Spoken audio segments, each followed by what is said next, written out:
Maaf ya. Dan yang kami hormati, yang kami cintai para pejuang Rasulullah Sallallahu Alaihi Wasallam yang ada di dalam naungan Al-Bahjah. Alhamdulillah, puji syukur kepada Allah, sama-sama kita panjatkan salawat dan salam selalu terlimpah curahkan kepada baginda Nabi Sallallahu Alaihi Wasallam.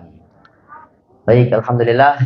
Sebelumnya kami ini masih ada momen-momen Syawal, Lebaran. Jadi kami memohon maaf lahir batin minal ahidin wal faidin. Semoga kita semuanya juga dijadikan oleh Allah jadi orang-orang yang ahidin wal faizin, yang kembali kepada Allah Subhanahu wa taala dalam keadaan suci dan juga menjadi orang-orang yang bisa menuju kemenangan, keberuntungan.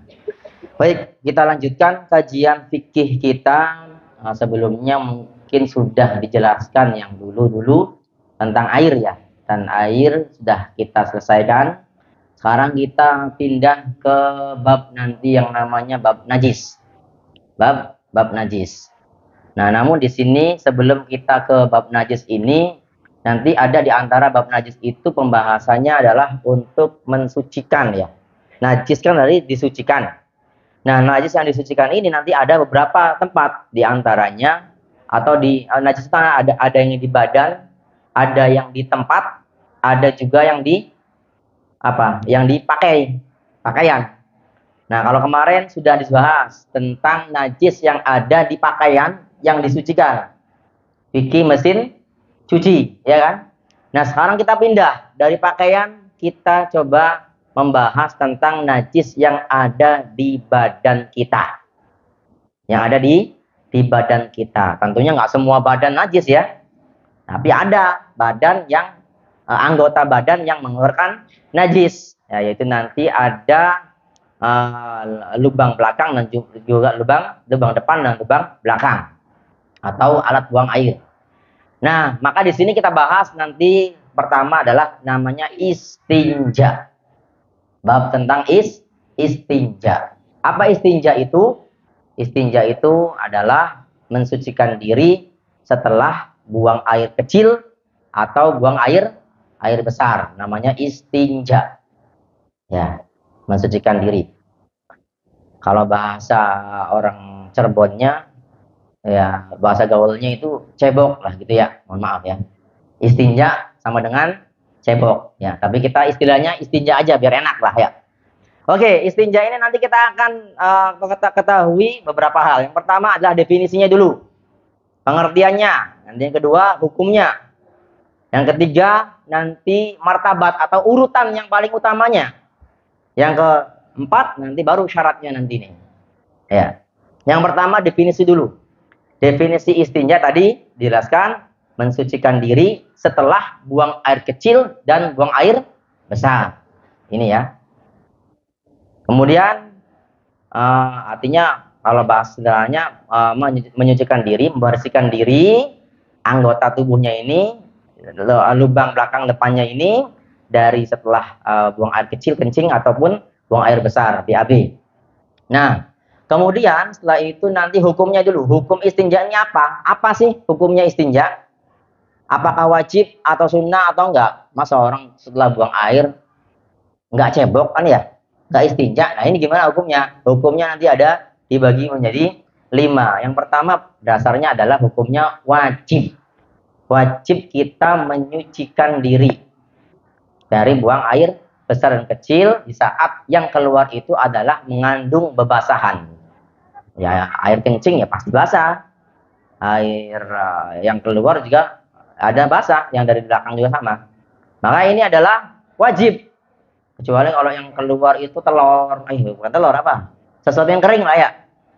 Ada orang keluar sesuatu kering. Wajib nggak kira-kira? Wajib nggak? Nggak wajib ya. Tapi nggak tahu gimana caranya. Ya mungkin ada. Mungkin orang bertelur barangkali ya. Nah, ya.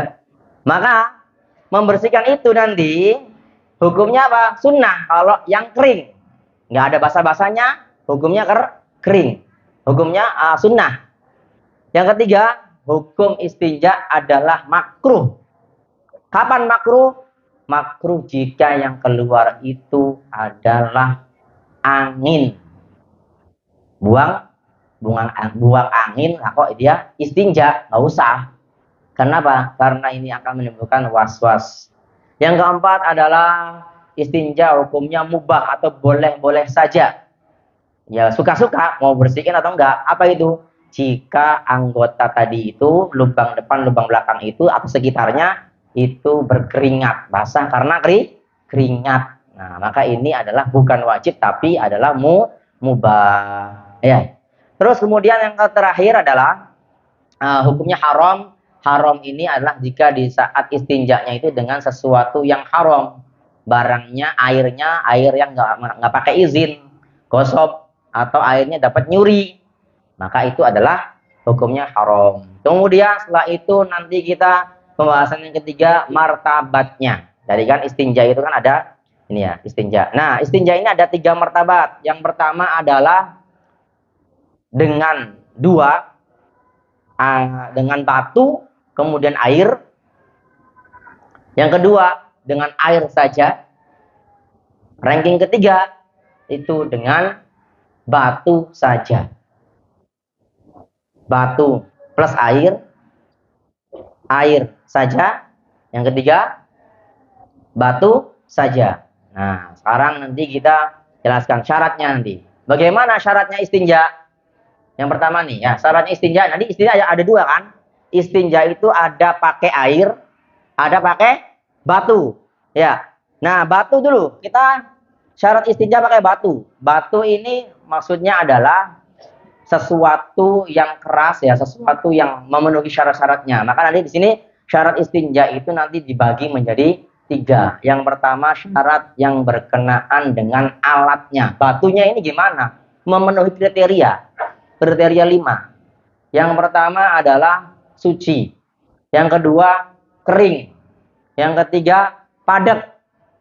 Yang keempat bisa mengangkat najis atau bisa menyerap najis. Dan yang kelima tidak terhormat. Maka jika ada barang sesuatu yang padat yang memenuhi syarat yang 5 ini, itu sama dengan batu. Kalau zaman dahulu, zaman Rasulullah SAW itu pakai batu. Nah kan zaman-zaman yang setelahnya juga banyak pakai batu. Kalau sekarang itu bukan pakai batu lagi, ya pakai batu bisa dan juga yang lain-lainnya. Berkembangnya zaman, maka ada beberapa hal yang syaratnya sama kayak 5 ini. Contohnya adalah ini. Apa ini?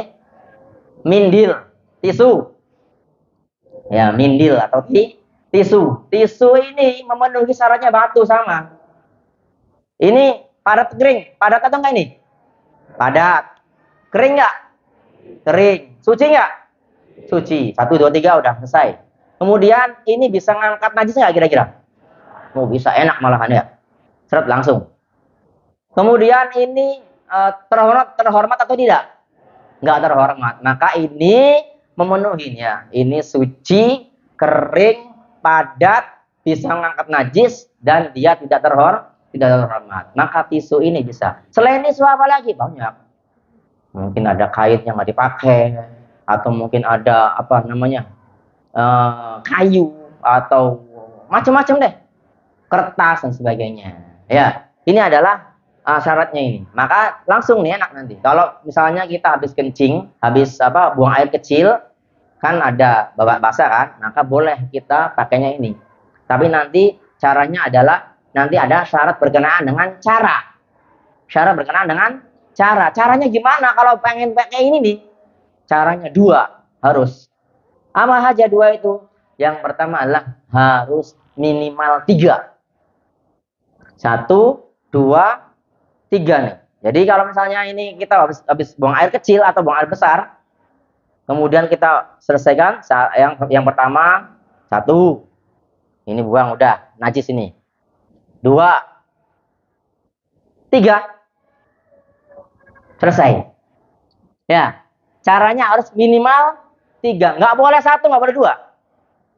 Yang kedua caranya adalah sampai bersih. Harus 3 dan sampai bersih lah. Kalau seandainya 1 aja udah bersih gimana nih? Karena enak nih kalau kencing kan misalnya buang air kecil, langsung pret, udah selesai nih. Misalnya nih, boleh nggak kira-kira? Boleh nggak? Nggak boleh. Syaratnya 3 minimal. 1, 2, 3. Kalau nggak cukup 3, tambah satu lagi 4. Plus nanti sunnah tambahin 5 biar ganjil. Itu caranya ya. Jadi itu. Jadi ini biasanya dipakai untuk di mana kita di perjalanan atau mungkin di. Dan ini berbeda dengan tayamum.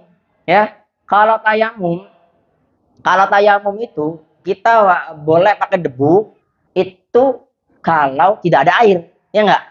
Kalau istinja dengan batu itu walaupun airnya banyak, walaupun kita bisa pakai air, tapi nggak apa-apa, boleh kita milih antara air atau batu tadi itu. Oke, selesai ya sampai sini.